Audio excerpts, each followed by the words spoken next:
Vidéo. Regardez en direct l'adresse de Donald Trump aux Américains, après un mois de guerre au Moyen-Orient, France Info. Publié le 01-04-2026 23h58, mis à jour le 02-04-2026 1h23. Temps de lecture, 3 minutes. Vidéo, 240 minutes. Plombé politiquement par le conflit engagé par les États-Unis et Israël contre l'Iran, le président américain doit s'exprimer lors d'une allocution attendue au peuple américain. Il s'agit de la première adresse du président américain à sa nation depuis le début de la guerre au Moyen-Orient. Donald Trump doit s'exprimer, vers 3 h du matin, jeudi 2 avril, lors d'une allocution filmée à la Maison-Blanche. Plombé politiquement par le conflit engagé par les États-Unis et Israël contre l'Iran, il promet une mise au point importante sur l'opération militaire Epic Fury lancée le 28 février. Jour après jour, il continue de souffler le chaud et le froid, quant à l'issue du conflit. Le chef d'État a déjà assuré qu'elle ne dépendait ni de négociations avec Téhéran, ni de l'État dans lequel serait laissé le détroit d'Ormuz. Mardi, il a laissé entendre que les États-Unis en auraient fini avec l'Iran d'ici 2 ou 3 semaines avant d'affirmer, le lendemain, que Téhéran avait réclamé un cessez-le-feu. Des propos rapidement démentis par la République islamique.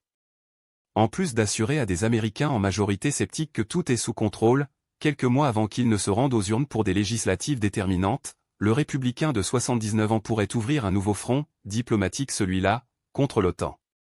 Le quotidien britannique The Telegraph lui a demandé mercredi s'il envisageait de remettre en question l'adhésion de son pays à l'Alliance Atlantique après le conflit, et il a répondu « Oh oui, je dirais même que cela va au-delà d'une simple remise en question ».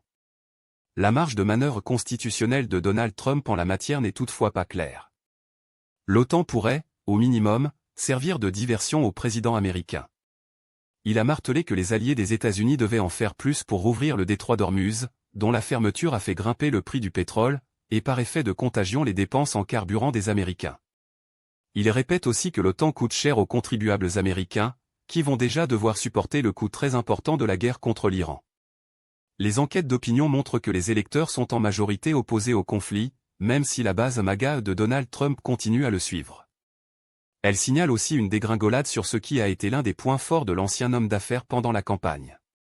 La proportion d'Américains faisant confiance au président pour gérer l'économie du pays est tombée à 31 dans la dernière édition d'un sondage CNN-SSRS, un plus bas dans toute sa carrière politique. Sujet suivant. Revivez le décollage réussi de la mission Artemis II, qui a envoyé 4 astronautes vers la Lune pour la première fois depuis 1972, France Info. Publié le 02-04-2026 minuit 56. Temps de lecture, 2 minutes. Vidéo, 2 minutes. Propulsés à plus de 5000 km/h en direction du satellite naturel de la Terre, les 4 astronautes, 3 Américains et un Canadien de la NASA, Reed Wiseman, Victor Glover, Christina Koch et Jeremy Hansen se sont arrachés avec succès de Cap Canaveral. Cela faisait plus de 50 ans qu'aucun astronaute ne s'était envolé pour la Lune. Peu après 18h35 minuit 35 en France, la fusée blanche et orange haute de 98 mètres, baptisée Space Launch System SLS, des Artemis II s'est arrachée avec succès du complexe de lancement 39B, à Cap Canaveral, Floride aux États-Unis, mercredi 1er avril. Propulsés à plus de 5000 km/h en direction du satellite naturel de la Terre, les 4 astronautes, 3 Américains et un Canadien de la NASA, Reed Wiseman, Victor Glover, Christina Koch et Jeremy Hansen sont partis pour une mission de 10 jours. Ils feront jusqu'à jeudi le tour de la Terre pour vérifier que les systèmes fonctionnent, puis prendront la direction de la Lune, aux environs de laquelle ils parviendront lundi. Si la mission se passe sans accroc, ils deviendront les humains étant le plus éloignés de la Terre. Nous partons pour l'humanité tout entière, a déclaré 10 minutes avant le décollage l'astronaute canadien Jeremy Hansen depuis son siège. Pour cette mission historique, vous emportez avec vous le cœur de l'équipe Artemis, l'esprit audacieux du peuple américain et de nos partenaires à travers le monde, ainsi que les espoirs et les rêves d'une nouvelle génération. Bonne chance. Bon voyage, Artemis II, a déclaré la directrice du lancement, Charlie Blackwell Thompson, habillée de vert comme le veut la tradition. L'agence spatiale américaine mise gros sur cette mission dont le succès sera nécessaire pour permettre un alunissage dans le futur proche. La date de 2028 fait néanmoins douter les experts car les astronautes auront besoin d'un alunisseur toujours en cours de développement par les entreprises des milliardaires Elon Musk, SpaceX et Jeff Bezos, Blue Origin. En attendant, La NASA espère réussir à raviver l'intérêt du public pour l'exploration spatiale, qui s'est nettement amenuisé depuis l'ère d'Apollo. Je vous le garantis, cette année, vous verrez plus d'enfants déguisés en astronautes pour Halloween que vous n'en avez vu depuis longtemps, promet le patron de la NASA nommé par Donald Trump, Jared Isaacman. Sujet suivant. Chaque déni est une gifle, chaque mensonge est une chute. Au procès en appel de Nicolas Sarkozy, la réplique des victimes de l'attentat du décès Eddie Duta face aux prévenus, France Info. Des proches des personnes tuées dans l'avion qui a explosé en vol en septembre 1989 au-dessus du Niger ont témoigné mercredi devant la cour d'appel de Paris. La perpétuité, c'est nous qui la subissons, la famille Klein et toutes les victimes de l'attentat. Françoise Tenenbaum, née Klein, a pris la parole, mercredi 1er avril, en tant que partie civile au procès en appel dans l'affaire des soupçons de financement libyen de la campagne présidentielle de Nicolas Sarkozy en 2007. Comme 13 autres proches des personnes tuées dans l'attentat contre le décès Eddie Duta, qui a explosé au Niger le 19 septembre 1989, tuant les 170 personnes à bord, dont 54 Français. Parmi les victimes, son frère, Jean-Pierre. Après avoir rongé son frein plus de 7 heures sur le banc des parties civiles, elle a enfin pu exprimer sa colère et sa peine.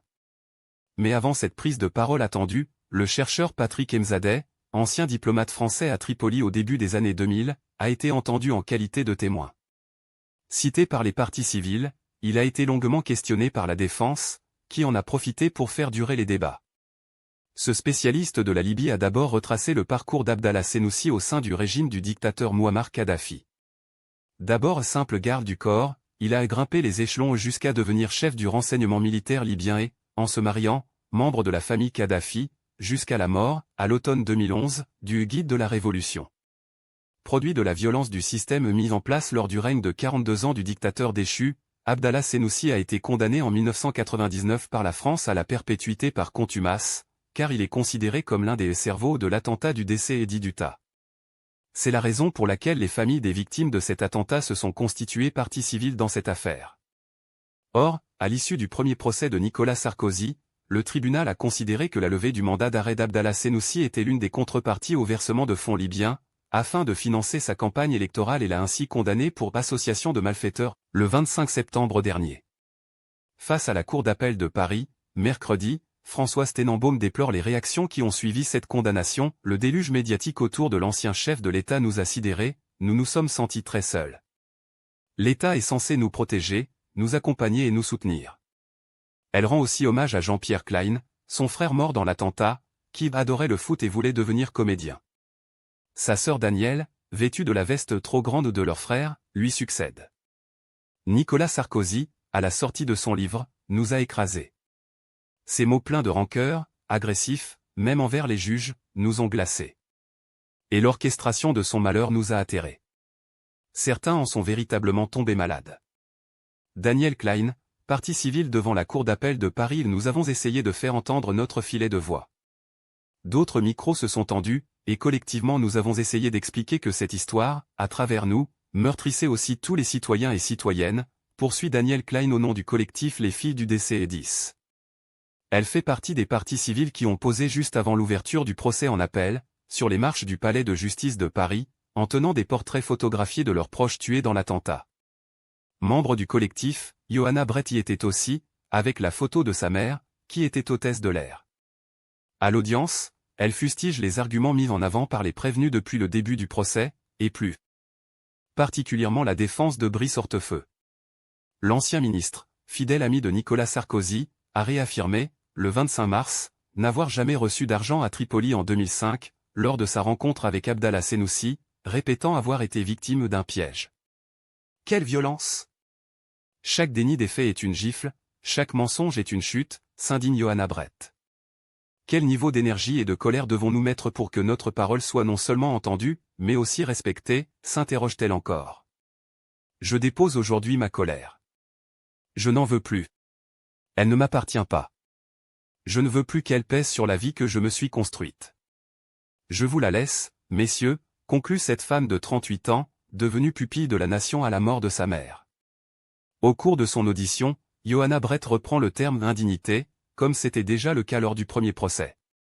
Elle n'est pas la seule, plusieurs partis civils reprennent ce mot, en référence à l'expression « quelle indignité » utilisée par Nicolas Sarkozy en 2016 face au journaliste David Pujadas, qui l'interrogeait sur cette affaire de financement libyen. D'autres, comme Mélanie Haudeklein, qui avait 4 ans à la mort de son père Jean-Pierre, tiennent à rappeler qu'elles sont avant tout des citoyennes attendant que justice soit rendue. Mélanie Grisot, qui a aussi perdu son père dans l'attentat, souhaite en plus que le faisceau d'indices soit reconnu comme il faut, comme des preuves, que la justice ne contribue pas à banaliser le mal. Quant à Maryvonne Ravenot, la femme du pilote de l'avion qui s'est écrasé dans le désert nigérien, elle s'adresse, d'une voix calme mais avec un ton déterminé, directement à l'ancien président de la République. « J'avais 43 ans en 1989, j'en aurai 87 années. Pendant toutes ces années, j'ai cherché la vérité. En 2007, j'ai voté pour vous. J'avais confiance en vous. » Dans votre ouvrage Journal d'un prisonnier, vous écrivez, à l'image du désert, la vie intérieure se fortifie en prison. Le désert, monsieur, le vrai, doit se respecter. Celui du Ténéré est sali par le sang. Maryvonne Ravenot, partie civile devant la Cour d'appel de Paris. Maryvonne Ravenot estime que Nicolas Sarkozy ne pouvait ignorer que Claude Guéant et Brice Hortefeux ont rencontré Abdallah Senoussi en 2005. Il n'y a rien de revanchard dans ma démarche, comme vous le laissez croire. Il y a juste le devoir de mémoire sacrifié sur l'autel des ambitions personnelles, conclut la septuagénaire. En réaction aux 14 auditions de partie civile, seul Brice Hortefeux a souhaité réagir mercredi soir. « Je comprends l'émotion, je respecte la douleur des victimes, rien ne peut effacer ni compenser ça », a déclaré l'ancien ministre. Cette brève rencontre avec l'exécuteur de l'attentat du décès est commis 16 ans auparavant, je ne l'ai ni souhaité, ni voulu, ni prémédité, a-t-il ajouté, répétant que cette vérité, il la clamera jusqu'à son dernier jour. De son côté, Nicolas Sarkozy a choisi de ne pas prendre la parole.